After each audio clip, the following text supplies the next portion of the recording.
Oi, tudo bem? Nessa semana eu gravei uma live chamada Por que Fazemos Escolhas Erradas. Lá eu falei sobre decisão, falei sobre foco e falei sobre organização. E vocês mandaram algumas perguntas para a gente.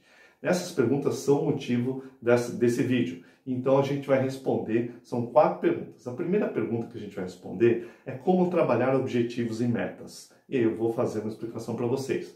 Vou também explicar quanto tempo a gente leva fazendo as análises. Isso é bastante importante. Então, poder mensurar esse tempo de análise e o que são as análises. Vou falar para vocês também sobre como trabalhar as emoções. E por fim, vou falar um pouco também sobre os níveis neurológicos. Então acompanhe a gente que tem bastante assunto interessante nesse vídeo. Na primeira parte de objetivos e metas, o que eu faço hoje? Eu separo, eu coloco os objetivos como se fossem propósitos, se fosse algo assim a atingir, mas algo que seja muito grande. E as metas são os degraus que nos levam a esse propósito. Então o que eu faço? Eu quebro esse objetivo macro em partes menores e aí você vai atingindo essas metas e vai tangibilizando para essa semana o que eu preciso fazer. O que eu ainda não fiz essa semana que vai me levar mais próximo do meu objetivo? E aí você, passo a passo, degrau a degrau, que eu chamo de metas, façam que você chegue nesse objetivo. Essa é a primeira parte. Na segunda parte, falando um pouquinho sobre o tempo das análises, normalmente o tempo que deve ser dedicado às análises é o mesmo tempo do planejamento. Só que a análise não é planejamento. O planejamento ele é criativo. O planejamento é uma fase emocional. A análise é coleta de fatos e dados. O que aconteceu e quantas vezes aconteceu. Isso é análise. E a análise a gente reserva para ter um bom material para criar um bom plano. É sempre assim. Então a fase das análises é uma fase racional, é uma fase que você deve investir o mesmo tempo que você levaria para fazer o seu planejamento de excelente qualidade. Falando um pouquinho aqui sobre como trabalhar as emoções. Na verdade, as emoções são disparadas pelos pensamentos. Lá na live eu falei que os pensamentos são instantâneos, eles são não locais, eles têm uma velocidade infinita, basicamente, maior do que a velocidade da luz. Isso se baseia em física quântica.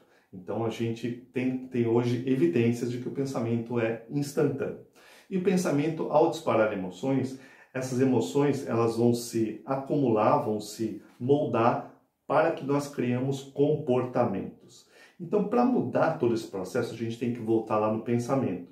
Uma das sugestões que eu dou para você é colocar um despertador na parte da manhã, um despertador na parte da tarde, um despertador na parte da noite e você avaliar como é que estão os meus pensamentos agora, o que eu estou pensando, é de boa qualidade, é um pensamento construtivo ou não é um pensamento construtivo. E aí você vai controlando seus pensamentos. Isso automaticamente vai moldar as suas emoções que vão disparar comportamentos. Comportamentos adequados, ações adequadas vão te levar a resultados muito mais efetivos.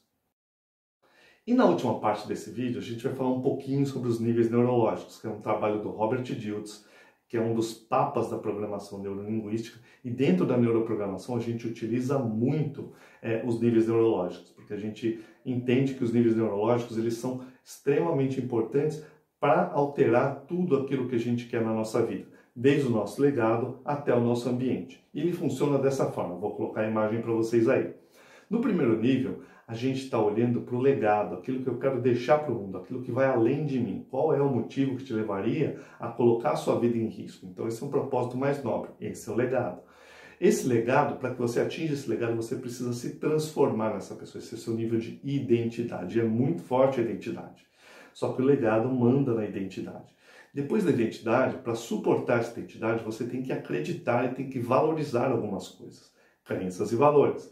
Crenças e valores suportam a identidade, mas a identidade, ela manda nas crenças e valores.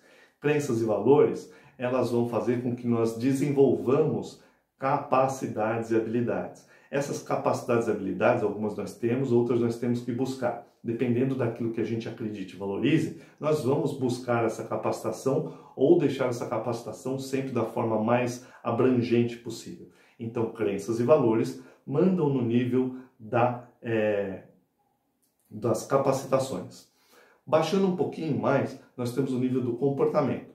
E o nível do comportamento, ele está subordinado ao nível da capacidade. Se eu tenho capacidade, eu posso desenvolver aquele comportamento. Se eu não tenho a capacidade ainda, eu não consigo desenvolver aquele comportamento. Então, as capacidades, elas orientam os comportamentos. E por fim, os nossos comportamentos se desenvolvem em ambientes. Agora, muitas vezes nós ficamos presos a olhar apenas o ambiente e não percebemos toda essa cadeia. Então é importante que você, além de entender toda essa forma pela qual nós organizamos as nossas informações, que são os níveis neurológicos, que você consiga atuar em cada nível desse para obter o resultado que você quer. Se você quiser, você pode baixar gratuitamente o e-book, que é o e-book da neuroprogramação. Você tem esse e-book à disposição no nosso site, tá bom?